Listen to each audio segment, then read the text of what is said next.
Hey everybody, Sam Haymart with Test Driven TV. Big news from Nissan this week, and probably the biggest news they've had in a while, and that is the completely redesigned, new from the ground up 2025 Kicks compact SUV.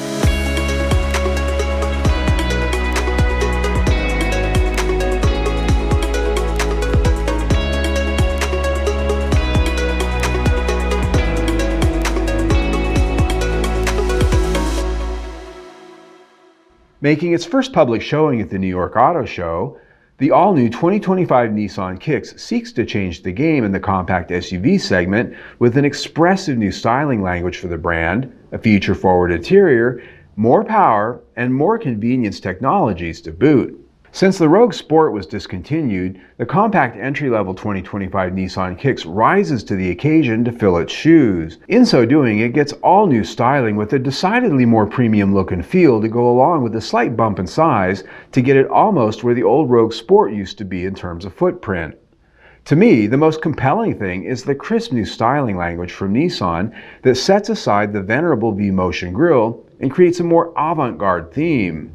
Curvature is introduced into the greenhouse design, and with its optional two-tone paint looks playful and upscale in ways the old Nissan Kicks could never pull off. Forms and details are new, fresh, and while it does still fit visually among the rest of the Nissan lineup, the Kicks really seems to be cut from a new design language cloth.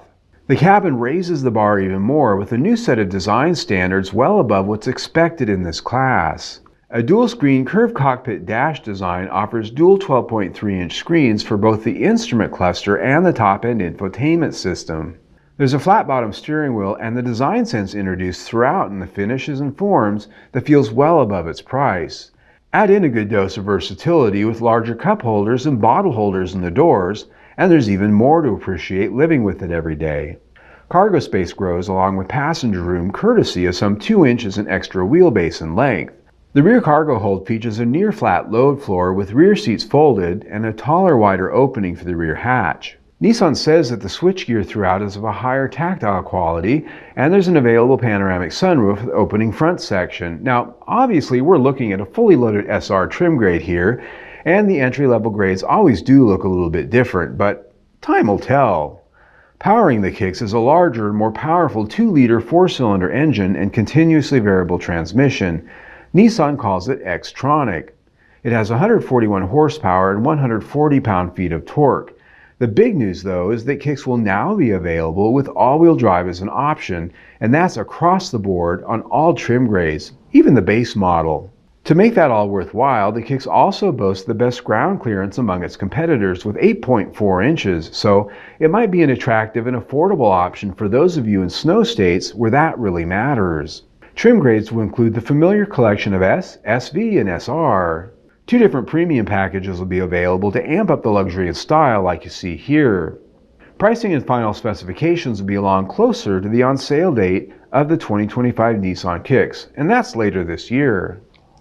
Alright, I think this is likely the biggest news from Nissan in some time. This is their entry-level SUV, and it looks like $1 million, in my opinion. It looks a lot more premium and it looks a lot more expensive than the old Nissan Kicks. And it probably will be just a little bit more money, but with the Nissan Rogue Sport now gone, this sort of rose into that slot left by that car that used to be between the Kicks and the regular Rogue. So it sort of grew a little bit, literally and figuratively. So I think really the biggest thing that I'm impressed with here is the new design language from Nissan. I suspect we're going to be seeing more variations of this as we go forward. That V-Motion grille we see on almost everything else will slightly probably give way to something that looks a little bit more like this, and that's a good thing. Change is good. It's handsome, I think. So obviously, I can't wait to test drive it. Hopefully, Nissan will be sending us one of those to test a little bit later this year. Until then, you can see our latest video right there. Better yet, subscribe to our YouTube channel right there. Either way, stay tuned.